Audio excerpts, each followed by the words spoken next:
Hello friends, আজকে ভিডিওটা বানাচ্ছি দুদিন আগে আমাদের 25শে বৈশাখ চলে গিয়েছে। রবীন্দ্র জয়ন্তী ছিল, সেই দিন বিভিন্ন স্কুলে পাড়ায় সাংস্কৃতিক অনুষ্ঠান উদযাপিত হয়েছে। সেখানে রবীন্দ্রনাথের গান নিয়ে নৃত্য, কেউ কেউ আবার রবীন্দ্রনাথের গান গেয়েছেন, কেউ কেউ আবার রবীন্দ্রনাথের কবিতা আবৃত্তি এগুলো করেছেন। সত্যি খুব ভালো লাগে। রবীন্দ্রনাথ ঠাকুর আমাদের মধ্যে আছেন, রবীন্দ্রনাথ ঠাকুর আজীবন আমাদের মধ্যে বেঁচে থাকবেন, চিরকালই আমাদের মধ্যে বেঁচে আছেন। যুগ বদলাচ্ছে কিন্তু রবীন্দ্রনাথ ঠাকুরের গান মানুষের মনে, হৃদয়ে কোনো একটা জায়গায়, আমি ঠিক গুছিয়ে বলতে পারছি না, হড়বড় করতে যাচ্ছি, গড়বড় হয়ে যাচ্ছে।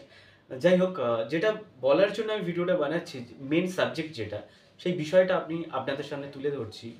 আমি ইউটিউবে সার্চ করে দেখছিলাম, বেশ কয়েকটা চ্যানেলে ট্যাগলাইনে দিয়েছে রবীন্দ্রনাথ ঠাকুর কবিগুরুর প্রণাম, তার সাথে ভালো আছি ভালো থেকো।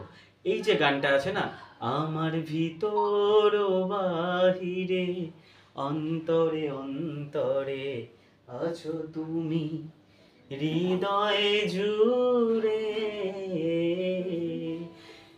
এই যে গানটা, এই গানটা বেসিক্যালি আমি সব জায়গায় শুনতে পাই ইন দ্য সেন্স বেশিরভাগ মানুষ ইউটিউবে পোস্ট করেছে। আমি হয়তো জানতাম যে এর ওপরে কোনো কন্টেন্ট বানাবো না, কেন কি এখনো মানুষ জানে যে ভালো আছি ভালো থেকো যে গানটা আমার ভিতর ও বাইরে, এটা অনেকেই জানে যে রবীন্দ্রসঙ্গীত। এটা আসলে রবীন্দ্রসঙ্গীত নয়, এটা ভুল।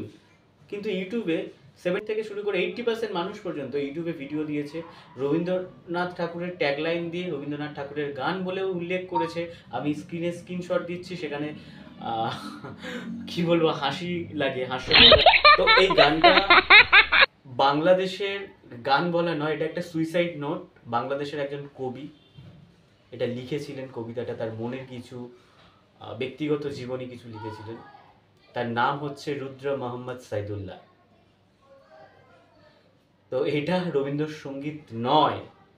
বিভিন্ন স্কুলেও কিন্তু অ্যানাউন্সমেন্ট যখন করে, যখন অ্যাঙ্কারিং যারা করছে, স্টেজে পারফর্ম যখন করছে, অ্যাঙ্কারিং করছে, এখন রবীন্দ্রসঙ্গীতে নৃত্য করতে আসছেন এই শিল্পীর নাম, সেখানে বলা হচ্ছে কি গানে না, আমার ভিতর ও বাহিরে অন্তরে অন্তরে, এই গানটাতে রবীন্দ্রসঙ্গীতে নৃত্য করতে আসছেন।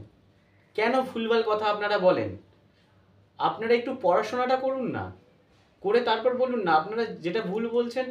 দেখুন, আমি সবটা জেনে গেছি এমনটা নয়, কিন্তু আমি জানার চেষ্টা করছি। না জানাটা অন্যায় নয়, বাট না জেনে যারা ভুল ইনফরমেশন দেয় বা যারা ভুলভাল কথা বলে, এটা তো বড় অন্যায়, তাই না?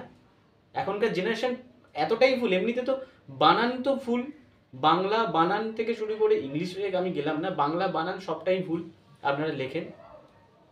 আর তার সাথে এখন মানে যে গানটা, যেটা দিয়ে তৈরি হয়েছে, যে গানটা মানে সৃষ্টিকর্তা, তাকেই আপনারা ভুলভাল বলছেন এটা রবীন্দ্রসঙ্গীত।